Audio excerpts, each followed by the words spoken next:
ध्रुव की परेशानी सुनकर भी विदुर को कोई फर्क नहीं पड़ा। वो तो कुर्सी पर बैठकर मुस्कुरा रहा था। उसे देखकर ध्रुव समझ गया कि अब जो कुछ भी करना है उसे ही करना होगा। इतने में उसने दिमाग चलाते हुए सोचा, अगर इस पैसे से मैं करिश्माई पाउडर की जगह अमृत धारा के लिए सामान खरीद लूं तो उसे नीलाम करके शायद करिश्माई पाउडर के लिए पैसे जुड़ सकते हैं। और तो कोई जरिया मुझे समझ नहीं आ रहा। कुर्सी पर बैठे विदुर ने ध्रुव के ख्याल पढ़ लिए थे और वो एक बार फिर ध्रुव की मदद करने को तैयार था, क्योंकि उसके लिए अमृत धारा बनाना कोई बड़ी बात नहीं थी। तभी ध्रुव ने बिस्तर पर एक बार फिर लेटते हुए कहा, सच में गरीब होना कितना बुरा होता है। इसके बाद ध्रुव एक बार फिर आराम करने लगा और विदुर वापस अंगूठी में चला गया। अगली सुबह ध्रुव चुपचाप शौर्य दल से अलग होकर अमृत धारा के लिए जरूरी सामान लेने चला गया, क्योंकि ध्रुव का ध्यान सिर्फ अमृत धारा को बेचने में था, उसकी क्वालिटी पर नहीं। इसलिए उसने पिछली बार की तरह अमृत धारा के लिए सबसे सस्ती चीजों को खरीदा। ध्रुव को इस वक्त पैसों की सख्त जरूरत थी, इसलिए उसने ग्रीन कार्ड की पूरी रकम उस सामान को खरीदने में लगा दी ताकि वो ज्यादा से ज्यादा अमृत धारा बेच सके। ध्रुव को समझ आ गया था कि उसके पास जितना सामान था उससे 7 अमृत धारा आसानी से बनाई जा सकती थी। फिर एक सुनसान खुफिया जगह पर ध्रुव और विदुर ने अमृत धारा बनाना शुरू किया। जब विदुर अमृत धारा बनाने के लिए चीजों को अलग अलग कर रहा था, तब ध्रुव अपने ग्रीन कार्ड को हाथ में घुमाते हुए ये सोच रहा था कि एक बार फिर उसके सारे पैसे खत्म हो गए थे। इस बार विदुर को करीब 1 घंटा लगा और उसने सारी अमृत धारा बनाकर तैयार कर दी थी। फिर उन 7 बोतलों को टेबल पर जमाते हुए विदुर ने देखा कि ध्रुव बोतलों को देखकर मुस्कुरा रहा था। फिर उठकर ध्रुव ने ध्यान से सारी बोतलों को एक कपड़े में बांधा और उस गुच्छे को अपनी पीठ पर टांग लिया। फिर उन बोतलों को थपथपाते हुए ध्रुव ने वही कपड़े पहने जो उसने पिछली बार नीलामी घर के लिए पहने थे और उस खुफिया जगह से नीलामी घर के लिए रवाना हुआ। आखिरकार जब ध्रुव नीलामी घर पहुंचा तो पिछली बार की ही तरह वो इंस्पेक्शन रूम गया, जहां उसे सायरा भी मिल गई। खुद की पहचान छुपाते हुए ध्रुव ने अपनी पीठ पर से 7 बोतलें निकाली और सीधे सायरा के सामने की टेबल पर रख दी। सायरा इस वक्त 7 अमृत धारा से भरी बोतलों को देख रही थी। वो इतनी सारी अमृत धारा एक साथ देखकर हैरान हो गई थी। तभी उसका ध्यान खींचते हुए ध्रुव ने खांसना शुरू किया। उसकी खांसी सुनकर सायरा होश में आई और सारी बोतलों को खोलकर एक एक करके सूंघने लगी। बोतलों को सूंघने के बाद वो समझ गई थी कि ये सारी बोतलें असली अमृत धारा से भरी हुई थी।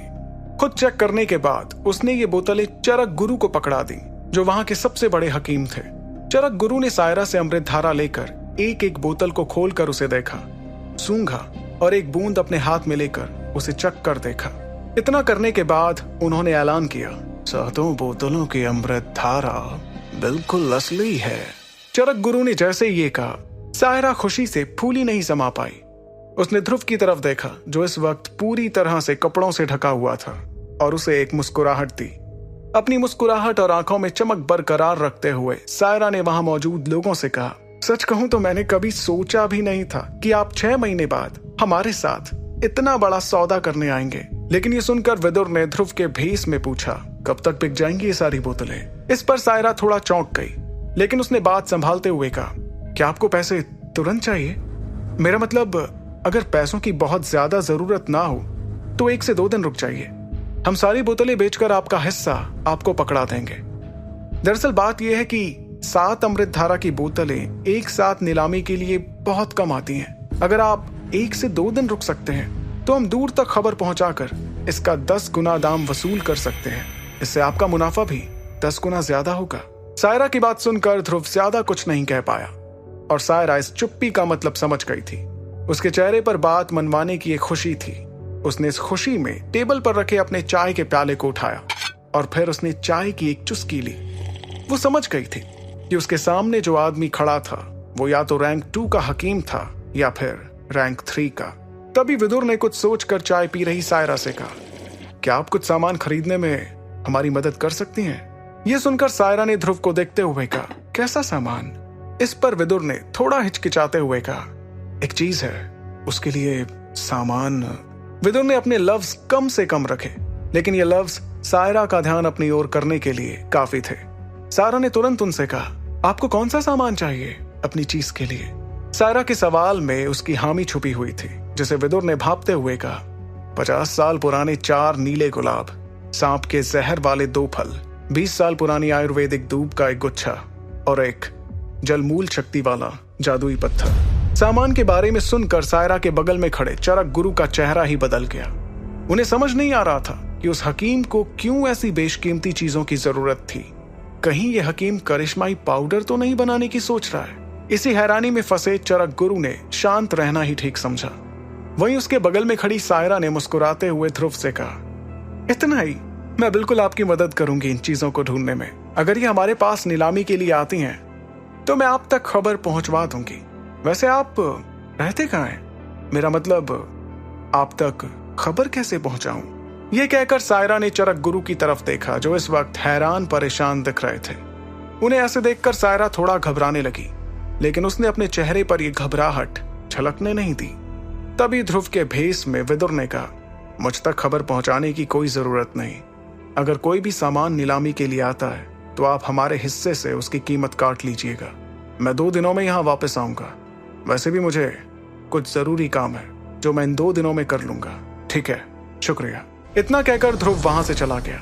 उसके नीलामी घर से जाते ही सायरा ने चरक गुरु की तरफ देखते हुए कहा, क्या हुआ चरक गुरु? सामान के बारे में सुनकर आप इतने हैरान क्यों हो गए?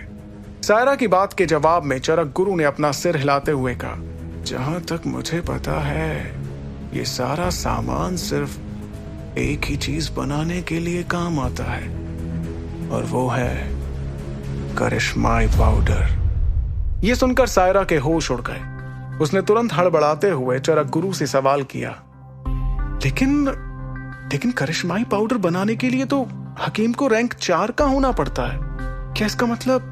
उसका सवाल सुनकर सिर हिलाते हुए चरक गुरु ने कहा, हाँ, इसका मतलब है कि यह हकीम रैंक 4 का हकीम है, लेकिन पूरे वुहान साम्राज्य में रैंक 4 के सिर्फ 20 हकीम ही हैं। तो फिर हमने इस हकीम के बारे में पहले कभी क्यों नहीं सुना? यह सुनकर सायरा ने एक शातिर मुस्कुराहट के साथ कहा, रैंक 4 का हकीम, इस पर अपना एहसान तो चढ़ाना ही होगा, ताकि वक्त आने पर मैं इससे जो चाहूं वो करवा सकूं। एक बात तो सभी जानते थे कि बात दूर तक पहुंचाने में दरबार परिवार से आगे कोई नहीं था, क्योंकि उनकी पकड़ और पहचान पूरे मार्कस में थी। इसलिए किसी बेशकीमती सामान को ढूंढना दरबार परिवार के बाएं हाथ का खेल था। ध्रुव को वो 7 बोतलें नीलामी के लिए दिए हुए पूरा 1 दिन भी नहीं हुआ था, और अमृत धारा की 7 बोतलों की खबरें मैसोडोरिया के गलियारों में गूंजने लगी थीं। पिछली और इस नीलामी में फर्क ये था कि उसमें कम लोग, या फिर कहें सिर्फ ताकतवर लोग ही शामिल हुए थे, क्योंकि उस नीलामी की सबसे खास चीज, जो एक क्लास 2 की हाई लेवल तकनीक थी, वो सिर्फ कुछ लोग ही इस्तेमाल कर सकते थे। लेकिन हर कोई अपने बच्चों के लिए अमृत धारा चाहता था, ताकि वो जल्द से जल्द एकलव्य रैंक हासिल कर सके। वहीं दल के बुजुर्ग भी अपने पोते पोतियों के लिए अमृत धारा खरीदने को तैयार थे। ये खबर फिलहाल शौर्य दल से दूर चल रहे ध्रुव तक भी पहुंच गई।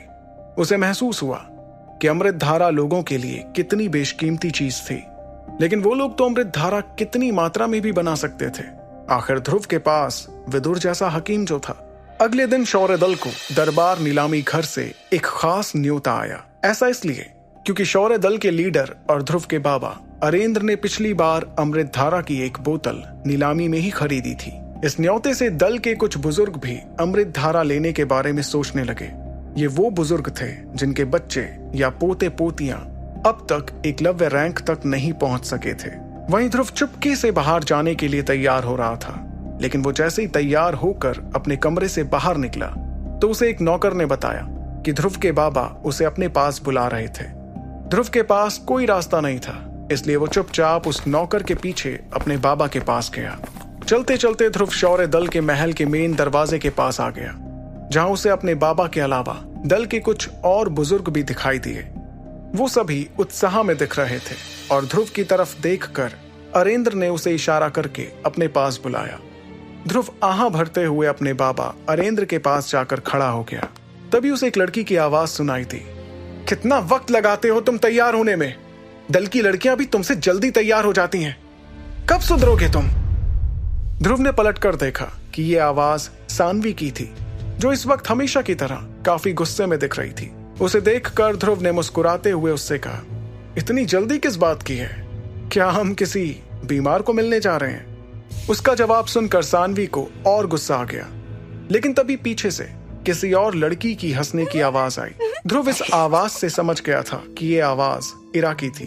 हंसी सुनकर ध्रुव ने इरा की तरफ देखा जो बीच में खड़ी हुई थी। उसे वहां देखकर ध्रुव ने चौंकते हुए उससे सवाल किया, तुम भी नीलामी में जा रही हो? इस पर इरा ने मजाकिया अंदाज में ध्रुव से कहा, तो क्या मैं हर दिन ट्रेनिंग ही करती रहूं?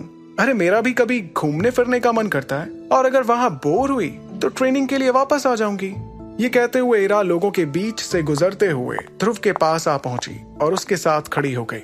तब ध्रुव ने धीमी आवाज में उससे पूछा, लेकिन तुम्हारे लिए नीलामी में ज्यादा से ज्यादा कुछ अमृत धारा की बोतलें होंगी, उसकी तुम्हें क्या जरूरत है? ध्रुव ये बात कहते हुए मुस्कुरा रहा था, लेकिन तभी उसे अपने पीछे किसी लड़के की आवाज सुनाई दी, अमृत धारा की बात तुम मत ही करो।